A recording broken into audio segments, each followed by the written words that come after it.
지난주에 제가 중국에서 신앙생활을 했었던 그런 내용들에 대해서 이야기를 제가 좀 드렸습니다. 저에게 교회가 어떤 의미였는지 그런 것들에 대해서 제가 말씀을 좀 드렸었는데요. 제가 19살 때에 중국으로 유학을 갔다 이렇게 말씀을 드렸습니다.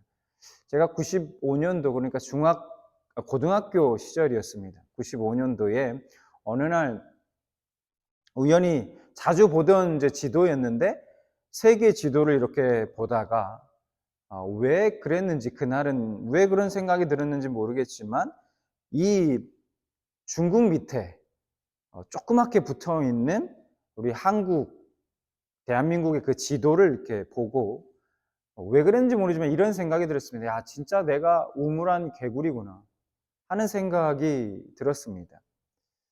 그때부터 이제 제가 마음을 먹었습니다. 야, 내가 이 한국에서 이 학교를 나와봤자, 대학을 나와봤자 뭐 하겠나. 중국으로 좀 유학을 가서 좀 큰 물에서 좀 놀아봐야 되겠다.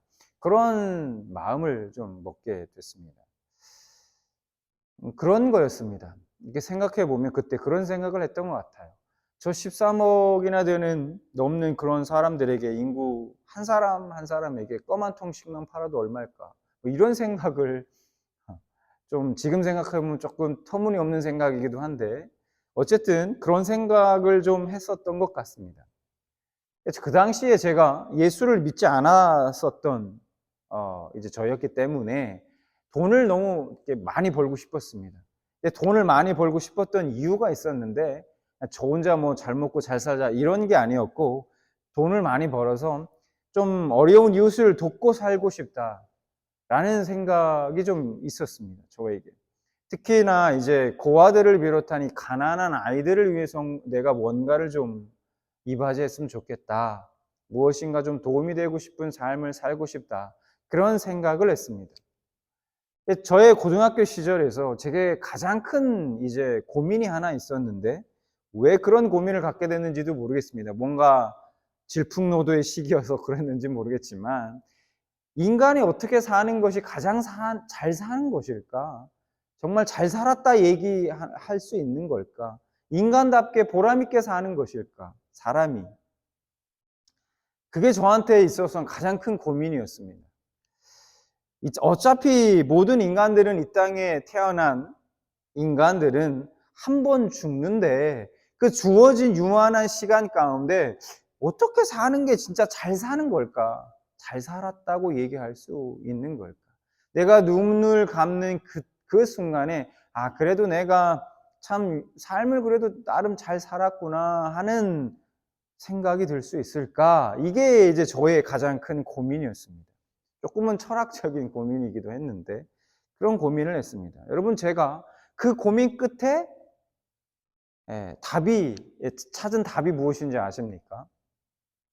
그전에 안 믿고 있었다고 제가 믿는 상태가 아니었다라고 제가 말씀드렸고 그때는 예수님을 믿기 전이니까요. 그때 제 나름대로 그 고민 가운데 찾았던 답이 이런 거였습니다. 사람이 다른 어떤 사람을 위해 사는 것, 그게 가장 보람 있게 사는 것이 아닐까? 인간으로서 가장 가치 있게 사는 것이 아닐까? 내가 어떤 다른 사람에게 도움이 되는 사람으로 살아가는 것이 가장 인간으로서 잘 살아가는 것, 보람 있게 사는 것이 아닐까라는 결론을 내렸습니다. 그래서 이제 저는 돈을 많이 벌고 싶었고 그것을 통해서 무엇인가 다른 사람에게 특히 어렵고 가난한 그 아이들에게 뭔가 도움이 되는 삶을 살고 싶었던 것이죠. 그래서 돈을 많이 벌고 싶어서 제가 96년도에 이제 중국으로 유학을 가게 됐던 것입니다. 유학을 가기 전에 막 이제 정보를 찾아봤어요. 막 유학원 여러 곳들을 다니면서 대학을 알아봤고 사학과들이 그때 당시 가장 많이 와서 공부하고 있었던 것이 어떤 학교인지 대학이었는지 이런 것들 다 이제 정보를 수집한 다음에 무역적으로 특화된 그런 학교를 가기 위한 목표를 세웠습니다. 그 대학에 가서 공부도 하고 그 사람들과 그 사업하는 분들과 좀 인맥도 쌓고 이렇게 해가지고 나중에는 졸업하고 무역회사에 들어가서 경험을 쌓은 다음에 내가 나중에 회사를 차려야 되겠다. 뭐 이런 계획들을 쭉 이제 나름대로는 세웠습니다. 그런데 여러분, 그 모든 저의 계획들이 이루어졌을까요? 안타깝다고 얘기해야 될지는 모르겠지만 이루어지지 않았습니다. 만약 이루어졌다면 아마도 지금 제가 여기에 있지 않았을 겁니다. 이 자리에. 예수님을 만나고 전혀 제가 계획 안에는 없었습니다. 예수님을 만나는 건. 계획이 없었는데 예수님을 만나고 가자마자 거의 6개월 안에 유학을 가자마자 그곳에서 지난주에도 제가 여러 이제 말씀을 좀 드렸지만 180도 저의 계획이 모두 바뀌어 버렸습니다. 사실 제가 바꿨다기보다는 하나님이 바꿔 주셨던 것이죠. 목표로 했던 학교를 진짜 말도 안 되는 일로 가지 못하게 되고 원하지 않던 학교로 가게 되고 주님을 만나고 제 뜻대로 되는 것이 사실은 하나도 없었습니다. 모든 계획이 다 저의 그런 계획들이 다 무너져 버렸습니다. 그래서 지금도 이렇게 돌아보면 지금까지 제가 살아오면서 제 삶 가운데 내 뜻대로, 제 뜻대로, 내가 계획한 대로 이루어진 일들이 사실은 별로 없었던 것 같습니다. 여러분들은 어떻습니까? 여러분들이 지금까지 삶을 이렇게 돌아보면 여러분의 계획대로 척척 다 그렇게 진행되었습니까? 그렇게 오셨습니까? 모르긴 몰라도 아마도 아닐 겁니다. 자, 오늘 본문을 보면 사도 바울이 향후 자신의 계획을 상세하게 오늘 말씀 속에 보면은 설명하고 있습니다. 어떤 이런 계획들, 자신의 계획들을 상세하게 설명하고 있어요. 바울은 당시 거하던 지방에서 사역을 거의 마무리했고 이제 오래전부터 그 복음의 불모지와 같은 그 스페인으로 가서 복음을 전하기를 원했습니다. 너무너무나 간절히 원했습니다. 스페인으로 가서 복음을 전하고 싶어 했어요. 그러나 당시 바울이 스페인으로 가는 게 매우 힘들었습니다. 어려워졌어요. 왜냐하면 우선 그가 해야 될 일이 있었습니다. 뭐냐면 마게도니아와 아가야 지역의 성도들이 그 예루살렘 성도들을 돕기 위해서 모금한 그 헌금을 가지고 예루살렘으로 가야 했기 때문입니다. 또한 바울은 여러 차례 로마 교회를 가려고 했습니다. 그러나 그때마다 길이 막혀서 그 로마에 방문하지 못했습니다.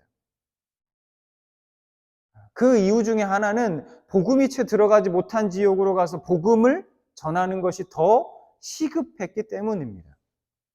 그래서 오늘 바울도 이렇게 얘기합니다. 로마서 15장 22절에 그러므로 또한 내가 너희에게 가려 하던 것이 여러 번 막혔더니 이랬던 바울은 이제 다시 로마를 방문할 계획을 잡았습니다. 23절 이제는 이 지방에 일할 곳이 없고 또 여러 해 전부터 언제든지 서바나로 갈 때에 너희에게 가기를 바라고 있었으니. 자, 로마로 방문하려고 했던 그 목적이 뭐냐면 이미 세워진 교회에 복음을 전하는 게 아니라, 전하는 일이 아니라 그곳을, 그 로마 교회를 베이스 캠프로 삼아서 서바나, 즉 스페인으로 가서 내가 복음을 전하겠다. 그렇게 하기 위해서 지금 로마 교회로 방문하려고 지금 계획하고 있었던 것이죠. 그래서 24절에 보니까 이는 지나가는 길에 너희를 보고 먼저 너희와 사귐으로 얼마간 기쁨을 가진 후에 너희가 그리로 보내주기를 바람이라. 그리로, 서바나 스페인을 얘기하고 있죠. 자, 그러나 지금 그 일은 당장 할 수 없었습니다, 바울은. 왜냐하면 제가 앞서도 말씀드렸지만 당장은 마게도니아와 아가야 지역의 성도들이 모은 그 헌금을 가지고 가난한 예루살렘 성도들에게 전달해야 했기 때문입니다. 25절 그러나 이제는 내가 성도를 섬기는 일로 예루살렘에 가노니 이는 마게도니아와 아가야 사람들이 예루살렘 성도 중 가난한 자들을 위하여 기쁘게 얼마를 연보하였음이라. 바울은 그래서 그 일을 마친 후 이제 로마로 들렀다가 스페인으로 갈 계획을 세웠던 것입니다. 28절 그러므로 내가 이 일을 마치고 이 열매를 그들에게 확증한 후에 너희에게 들렀다가 서바나로 가리라. 그래서 이렇게 계획을 세웠어요. 그런데 우선 지금 예루살렘을 방문해야 하는 바울의 마음에 염려하는 것이 있었습니다. 걱정이 있었어요. 왜냐하면 그동안의 복음 선포로 인해서 유대인들은 바울은 유대교의 배신자로 여기고 있었기 때문입니다. 심지어는 일부 유대인 그리스도인들조차도 이 바울이 전하는 복음에는 뭔가 문제가 있다 해서 그의 사역을 반대하고 있었던 그런 상황이었습니다. 그래서 바울은 지금 자신이 예루살렘에 가면은 어떤 심각한 분쟁에 휩싸일 가능성이 있었고, 심지어 자신의 목숨도 위험해질 수 있다는 사실을 너무나 잘 알고 있었습니다. 이런 상황 속에서 바울은 지금 로마 교회 성도들에게 간절하게 기도를 부탁합니다. 30절, 형제들아, 내가 우리 주 예수 그리스도와 성령의 사랑으로 말미암아 너희를 권하노니 너희 기도에 나와 힘을 같이하여 나를 위하여 하나님께 빌어 나로 유대에서 순종하지 아니하는 자들로부터 건짐을 받게 하고 또 예루살렘에 대하여 내가 섬기는 일을 성도들이 받을 만하게 하고. 그래서 로마 교회 성도들에게 이런 걱정거리에 대해서 내가 있으니 이런 걱정거리가 있으니 나와 함께 같이 기도해 달라, 이렇게 기도를 부탁합니다. 여러분, 우리가 예수를 믿고 예수님을 믿고 신앙생활을 하면서 그래도 내심 한구석에는 가지고 있는 마음이 하나 있습니다. 그래도 예수 믿지 않는 사람들보다는 이 땅에서 더 좀 잘되고 복받고 뭐 그런 것까지는 아니더라도 적어도 마음속에 평안은 누리고 살 수 있겠지 하는 생각. 그런데 여러분 어떻습니까? 지금까지 여러분들의 삶은 정말 그렇게 평탄하셨습니까?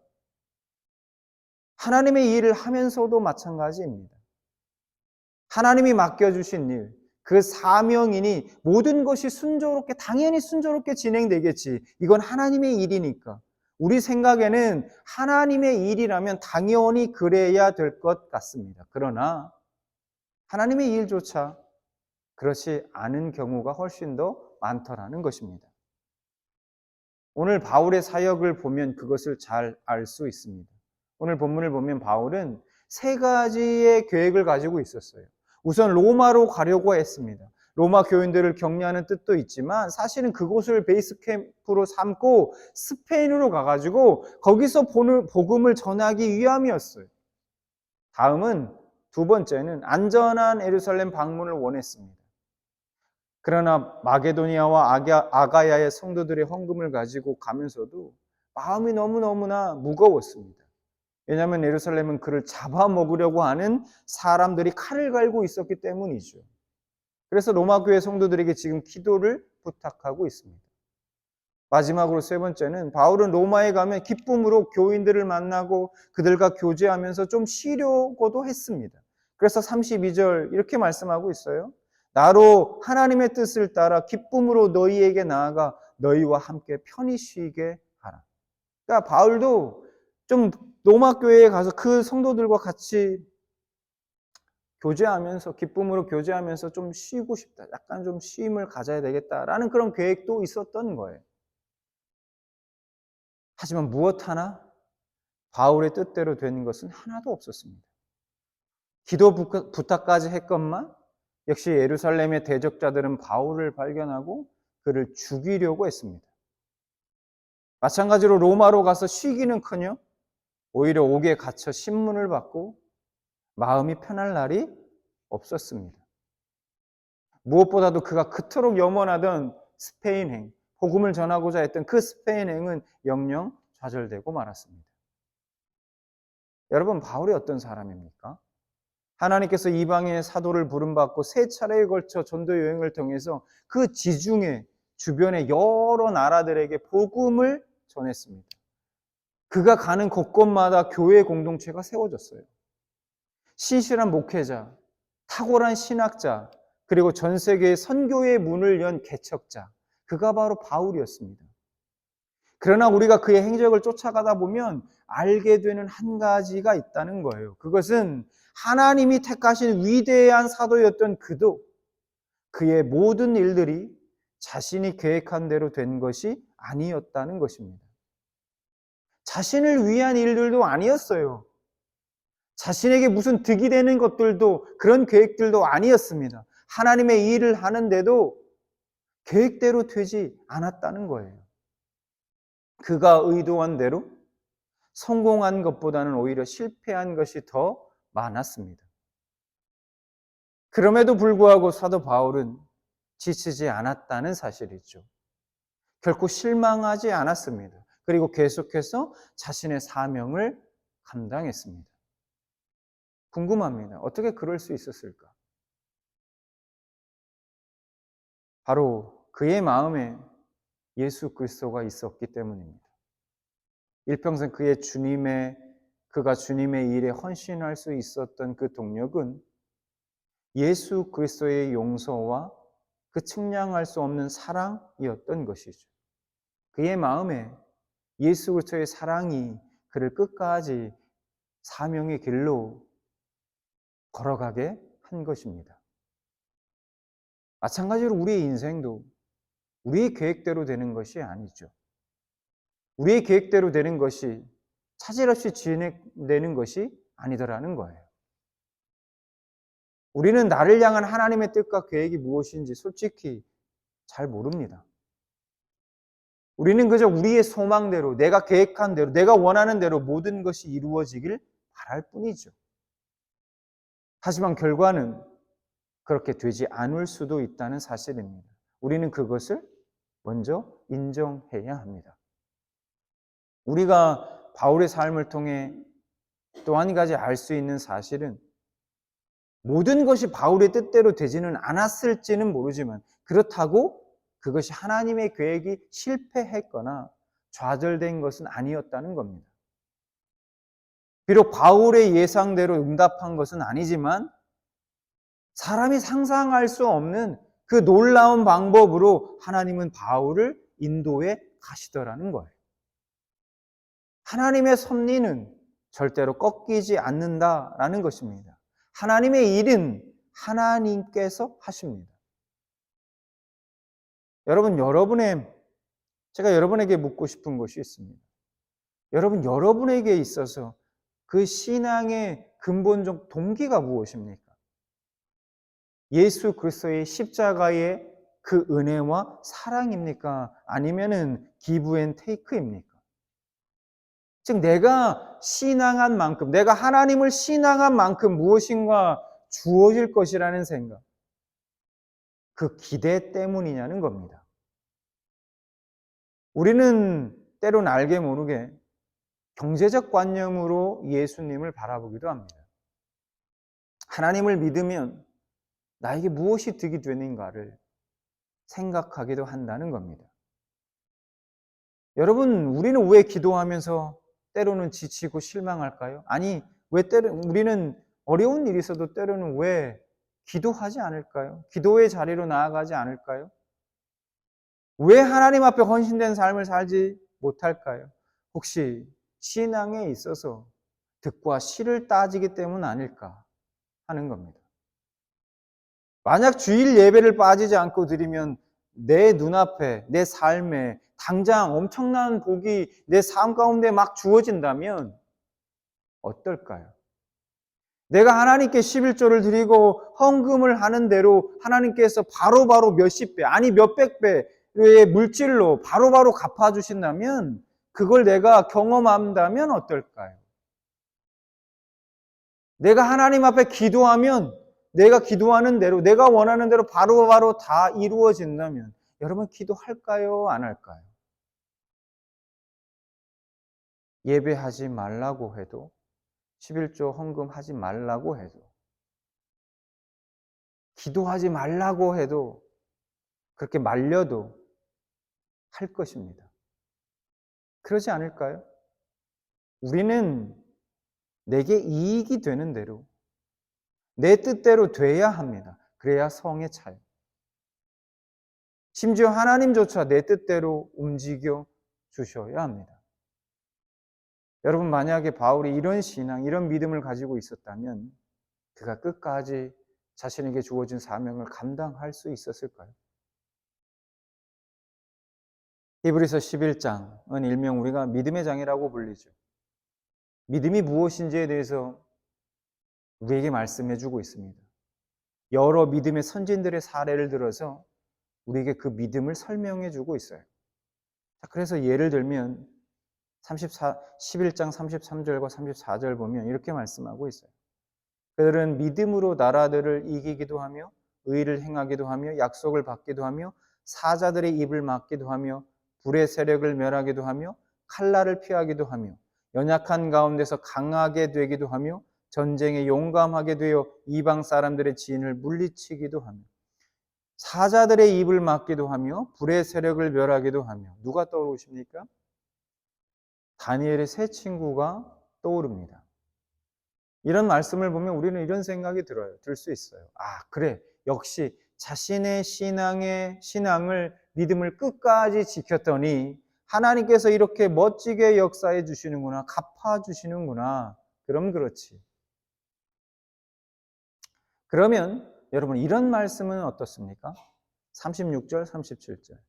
또 어떤 이들은 조롱과 채찍질 뿐 아니라 결박과 옥에 갇히는 시련도 받았으며 돌로 치는 것과 톱으로 켜는 것과 시험과 칼로 죽임을 당하고 양과 염소의 가죽을 입고 유리하며 궁핍과 환난과 학대를 받았으니. 여러분 믿음을 지킨 결과가 뭐라고 말씀하고 있습니까? 믿음을 지키고 하나님께 계속해서 소망을 둔 대가가 무엇이냐는 겁니다. 인간으로서 가장 피하고 맞이하고 싶지 않은 절망적 상황들이 지금 펼쳐지고 있는 거예요.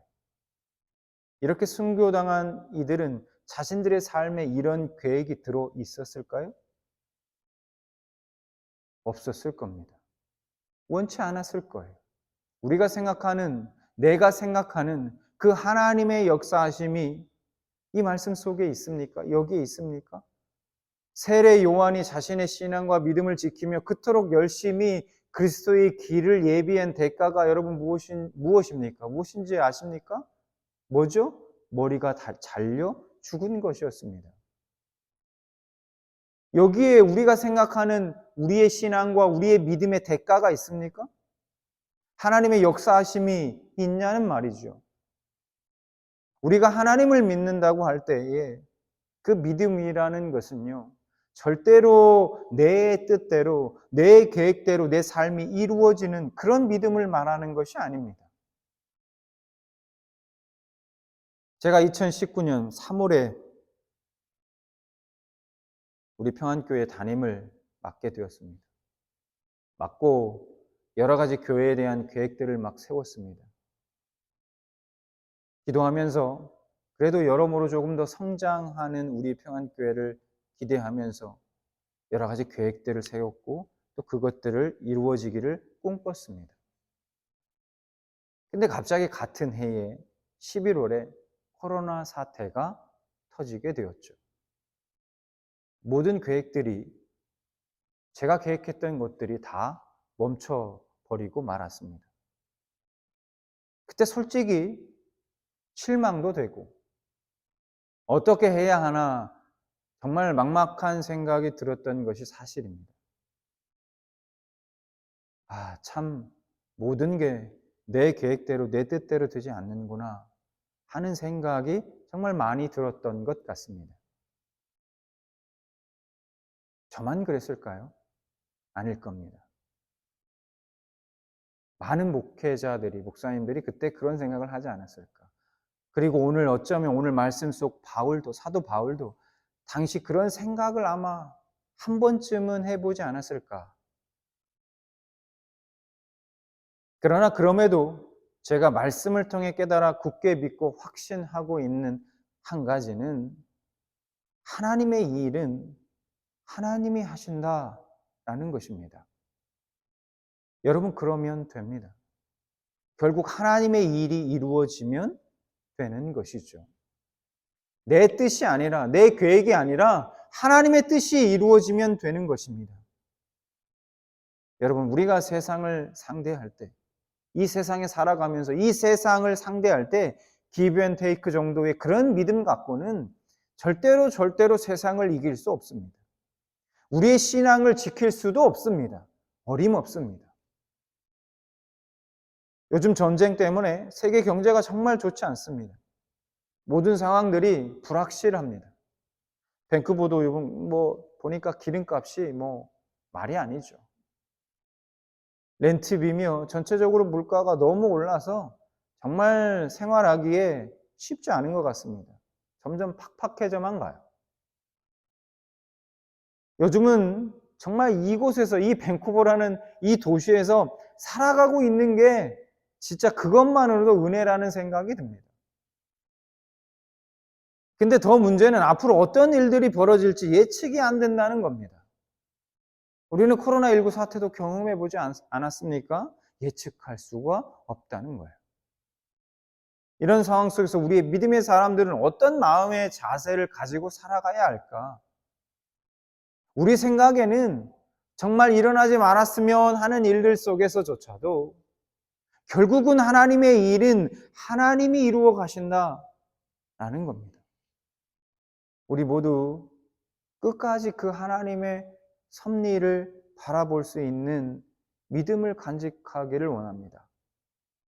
믿음의 결과가 어떻든, 비록 내 계획대로 되지 않더라도 지금도 내 삶 그 전체를 신실하게 이끌어 가시는 그 하나님을 내가 믿기에 그저 아멘 할 수 있는 그 믿음을 가지고 날마다 승리하시는 여러분들 되시기를 진심으로 소망합니다.